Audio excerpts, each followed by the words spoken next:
Good morning students. उदाहरण number 4 और प्रश्नावली 3.1 मोस्ट उदाहरण है स्टूडेंट्स। 1 नंबर में पूछता है यदि एग्जाम्पल नंबर 4 प्रश्नावली 3.1 यदि आप 2x + y 3 और x - 2y a - b और 2a + b और -5 बराबर आप 3 3 4 4 -1 -5 बराबर है। तब x y a b के मान ज्ञात कीजिए। देखिए स्टूडेंट्स, चूंकि दोनों आव्यूहों के बीच में बराबर का चिन्ह है और प्रश्न में मैंने कहा था आपसे कल भी, जब भी हमें किसी प्रश्न में अज्ञात राशि का मान ज्ञात करवाता है तो अज्ञात राशि का मान ज्ञात करवाने के लिए वो प्रश्न में हमें कुछ ना कुछ देता है।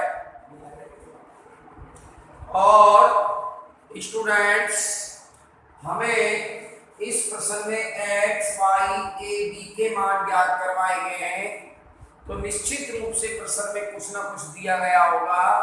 और वो क्या दिया है कि दोनों आव्यूह बराबर है। दोनों आव्यूह बराबर हैं तो हमने कल इसकी परिभाषा पढ़ी थी बराबर आव्यूहों की। यदि दो आव्यूह बराबर हैं तो उनके संगत अवयव भी बराबर होते हैं। ठीक है, चूंकि दोनों आव्यूह समान हैं। क्यों समान है? क्योंकि बीच में समान का चिन्ह लगा हुआ है। चूंकि दोनों आव्यूह समान हैं इसलिए संगत अवयव भी बराबर होंगे। इसलिए संगत अवयव भी बराबर होंगे।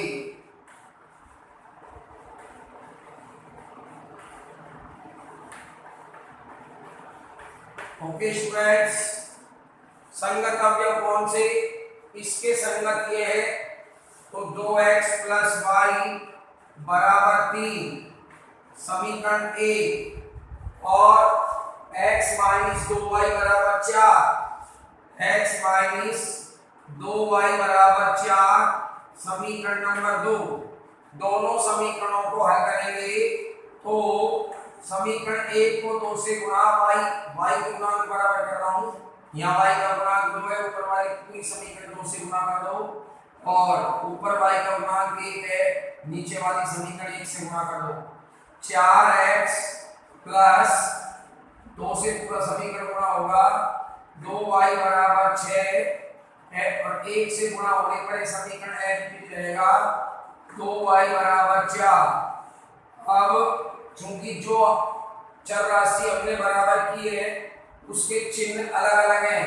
अलग अलग चिन्ह होने पर हम लिखते हैं जोड़ने पर लिखेंगे तो ये कटेंगे +- 5x बराबर 10 और x बराबर 10/5 2 x बराबर 2 समीकरण 1 में रखने पर रखिए श्रीमान जी 2x + y बराबर 3 2 × 2 x के लिए 2 रख दिया, y बराबर 3 इम्प्लाइज और y बराबर 3 - 4 बराबर -1। तो x की वैल्यू 2 आ गई और y की वैल्यू -1 आ गई। ओके स्टूडेंट्स,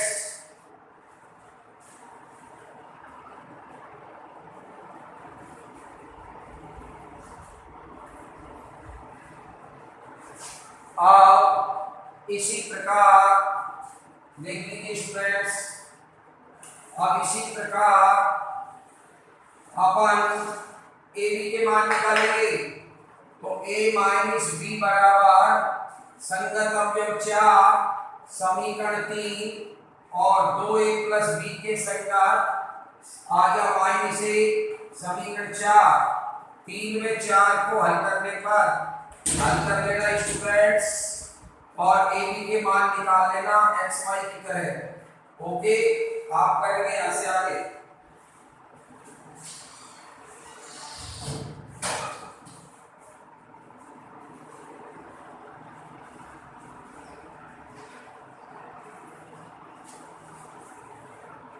अब देखिए स्टूडेंट्स, प्रश्नावली 3.1 का सवाल नंबर पहला सवाल क्या कहता है, यदि आव्यूह ए बराबर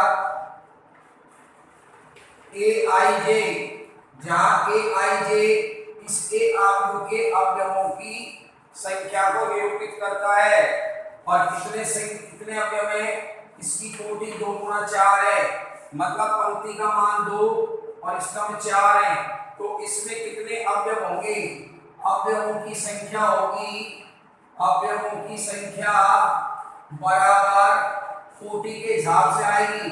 2 गुना 4 कोटि के, तो 2 गुना 4 बराबर 8 अवयव होंगे। ओके स्टूडेंट्स,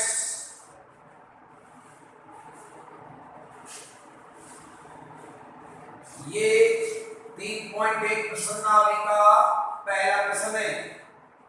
दूसरा प्रश्न स्टूडेंट्स क्या है कि 4 गुना 4 का तत्समक, एक ही बात है, तत्समक लिखो, चाहे इकाई लिखो, इकाई आव्यूह लिखो। स्टूडेंट्स देखिए,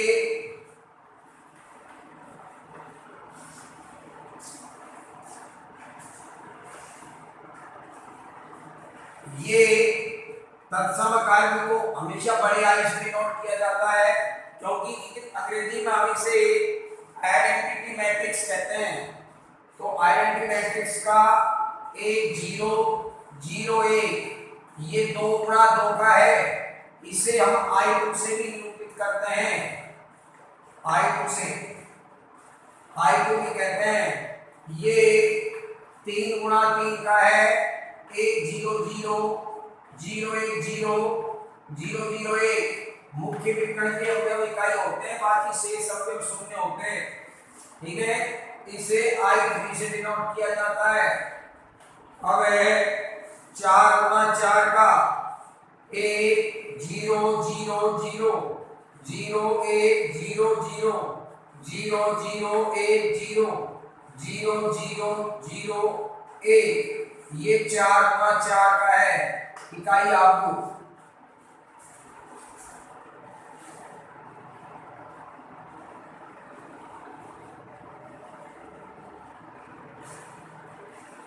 स्टूडेंट्स तीसरे नंबर का क्वेश्चन आप करोगे, कैसे करोगे मैं हिंट दे रहा हूं। मैंने आपको बताया कि प्रश्न में तीसरे में ए का मान ज्ञात करवाया है, ये हमारे लिए अज्ञात राशि है, और मैंने आपको बताया कि जब भी किसी प्रश्न में अज्ञात राशि का मान ज्ञात करवाता है तो प्रश्न में कुछ न कुछ देता है। तीसरे सवाल में दोनों आव्यूहों के बीच में बराबर का चिन्ह है, तो इनके संगत अवयव भी बराबर होंगे, तो k+4, तो k+4 तीसरे क्वेश्चन में हिंट है। हिंट देखिए, इसी से करना है कि k+4 बराबर a के होगा तुलना संगत अवयव बराबर करने पर, और k-6 बराबर, ये समीकरण 1, और k-6 बराबर -4 होगा। k बराबर -6 कर जाएंगे, 2 हो जाएंगे, k बराबर 2 समीकरण 1 में रख देना, तो 2 + 4 बराबर 1 का मान 6 आ जाएगा।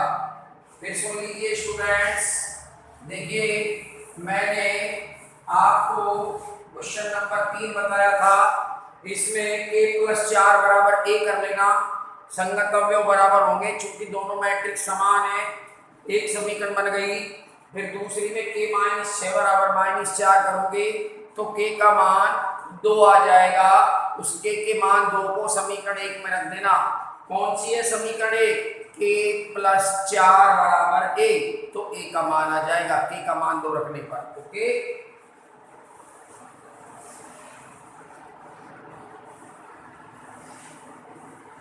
अब स्टूडेंट्स क्वेश्चन नंबर 4, 6 अवयवों वाले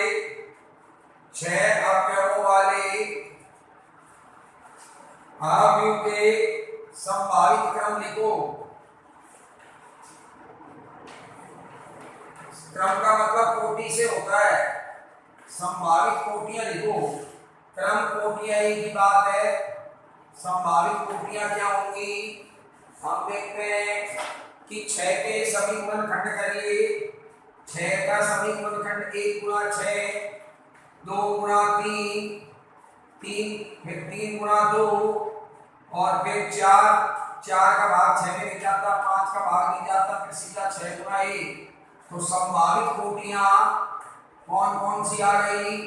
6 अवयवों वाले मैट्रिक्स की संभावित कोटियों की संख्या ये होगी 1 गुणा 6, अर्थात उसमें 1 पंक्ति और 6 स्तंभ हो सकते हैं। दूसरी संभावना 2 गुणा 3, अर्थात 2 पंक्ति हो सकती है, 3 स्तंभ हो सकते हैं, तब भी 6 ही अवयव होंगे। तीसरा 3 पंक्तियां और 2 स्तंभ हो सकते हैं, तब भी 3 दूनी 6 ही अवयव होंगे।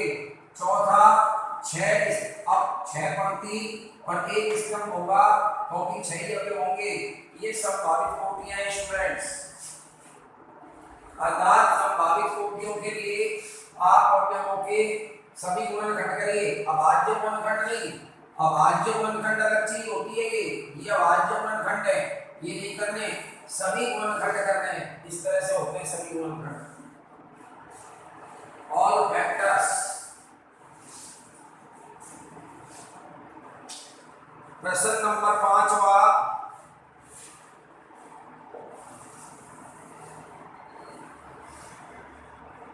देख लीजिए स्टूडेंट्स।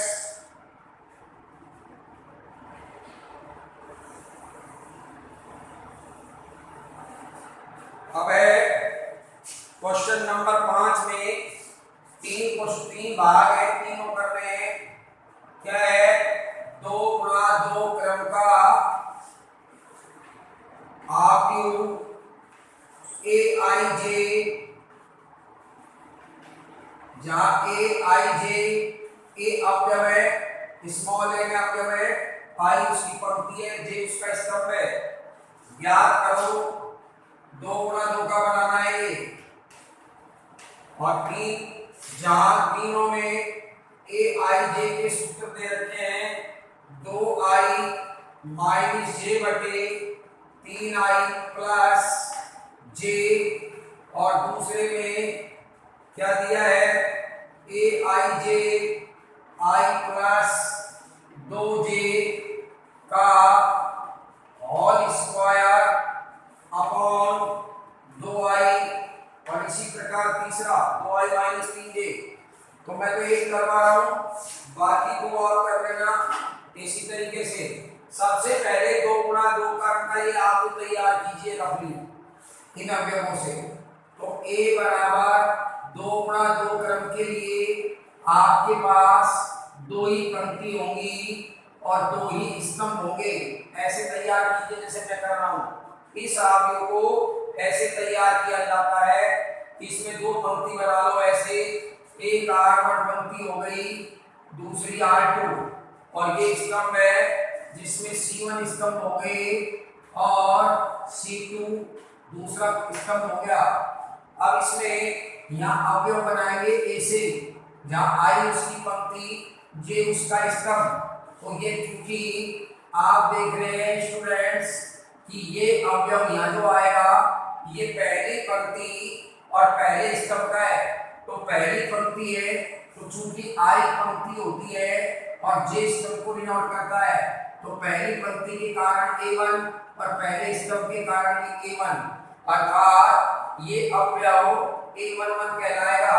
अब पंक्ति तो पहली चल रही है, इसलिए I का मान 1, स्तंभ दूसरा है तो J का मान 2।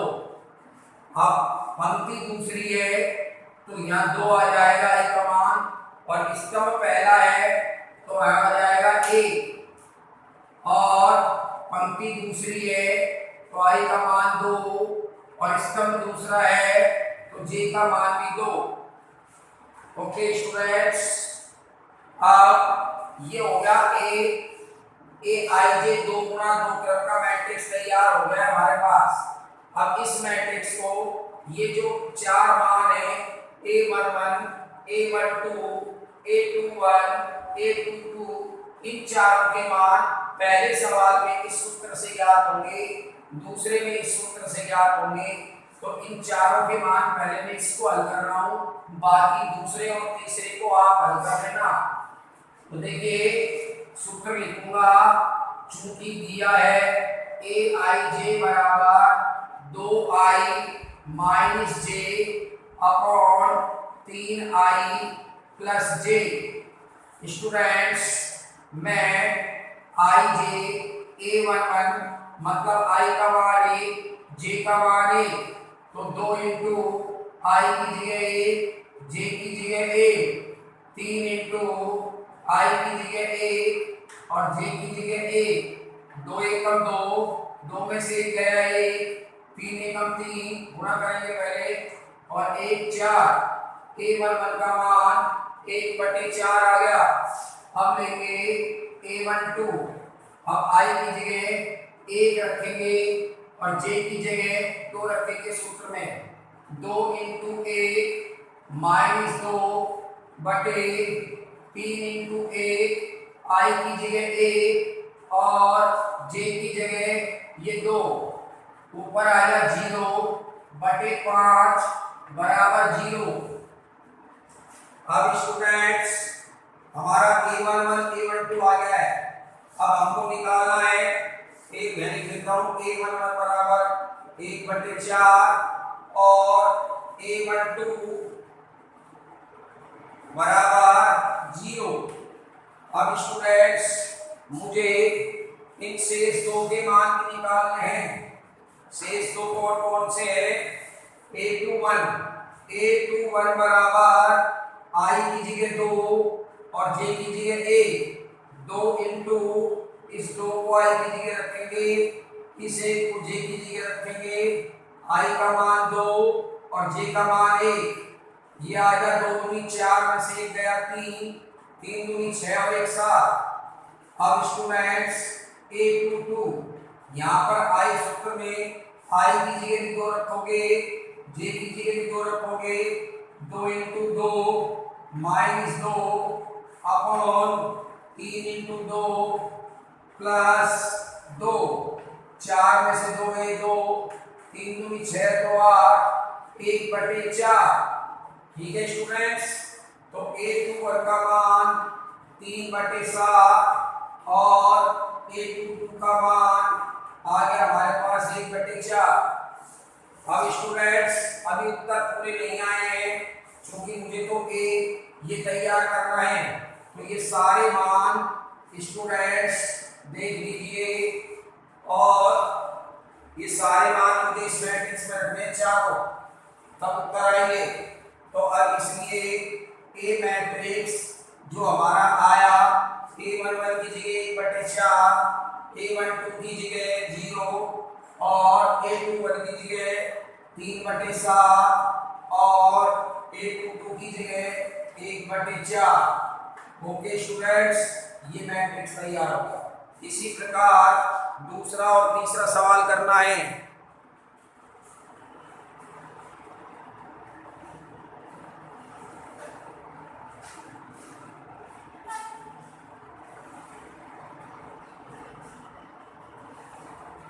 क्वेश्चन नंबर 6 देखिए स्टूडेंट्स।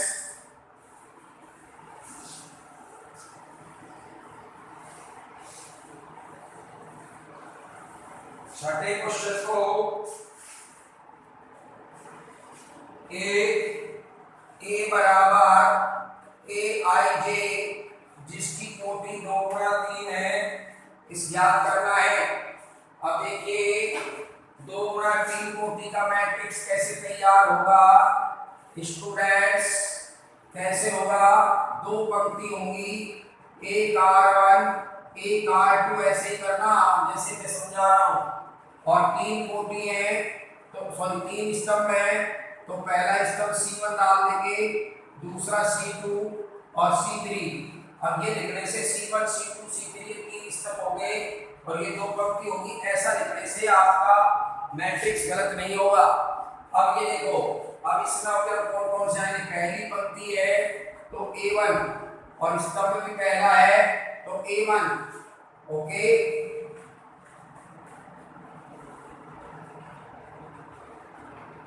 और पंक्ति पहली है तो 1 आएगा, स्तंभ दूसरा है तो 2 आएगा। पंक्ति पहली है तो 1 आएगा, स्तंभ तीसरा है तो 3 आएगा। दूसरी पंक्ति है तो पहले 2 आएगा, फिर स्तंभ 1 है तो 1 1 1 कहलाएगा ये। अब पंक्ति दूसरी चल रही है, यहाँ भी स्तंभ दूसरा, पंक्ति दूसरी चल रही है और स्तंभ तीसरा। ये 6 अवयव हो गए, 2 3 2 3 6 अवयव। अब इसके ये सारे 6 अवयवों के मान प्रश्न में सूत्र दिया है, चूंकि Aij बराबर 2i मापांक 2i माइनस 3j अपॉन 2। मापांक के बारे में सुन लीजिए, कई स्टूडेंट जैसे मापांक में -2 आ गया और बटे में 3 आ गया तो इसको -2 बटे 3 लिखते गलत है। आपको मैं बता देता हूँ, मापांक फलन मैंने आपको 11वीं क्लास में पढ़ा दिया था। किसी भी मापांक फलन को जब हम खोलते हैं तो उसके बराबर x आता है जब x ग्रेटर देन 0 और -x आता है जब x लेस देन 0। तो मापांक फलन को मैंने आपको पढ़ाया था और उसकी परिभाषा ये बताई थी मापांक फलन की। ये मापांक फलन है, इस मापांक फलन की परिभाषा मैंने क्या बताई थी 11वीं क्लास में, आपको ध्यान दिला रहा हूं। ऐसा फलन जिसके प्रत्येक वास्तविक मान के लिए जो क्या हो, हमेशा धनात्मक हो। कैसा हो, धनात्मक हो। ऐसा फलन जो प्रत्येक वास्तविक मान के लिए, चाहे वो ऋण वास्तविक मान है चाहे वो धन वास्तविक मान है, तो उसका मान कैसा होगा, धनात्मक ही होगा। अर्थात यहाँ ऋण माइनस का 2 है, ऊपर मापांक लग रहा है तो मापांक फलन सदैव धनात्मक होता है। तो ये माइनस के 2 भीतर है तो इसका मान प्लस का 2 होगा।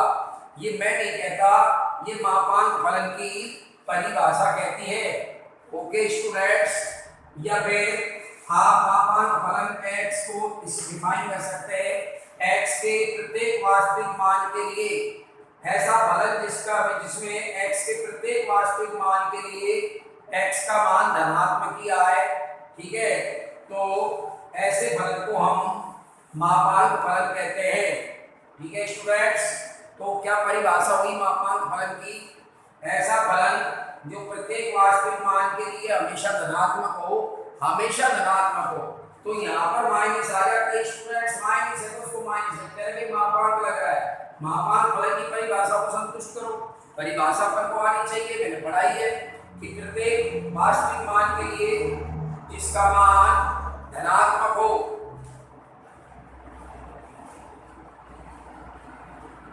अब देखिए स्टूडेंट्स, अपन इसमें क्या करेंगे, सबसे पहले अपन इसमें a11 का मान निकालेंगे। a11 बराबर मापांक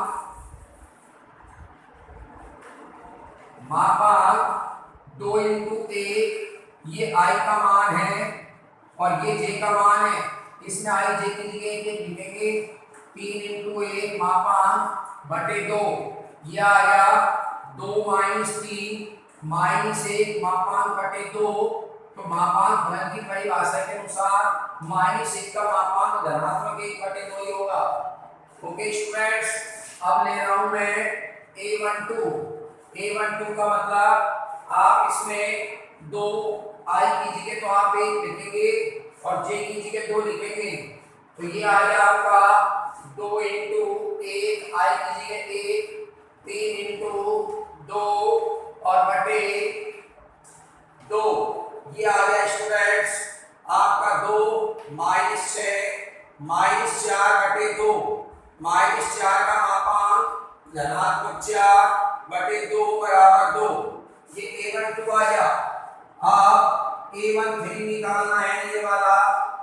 13 कैसे निकलेगा?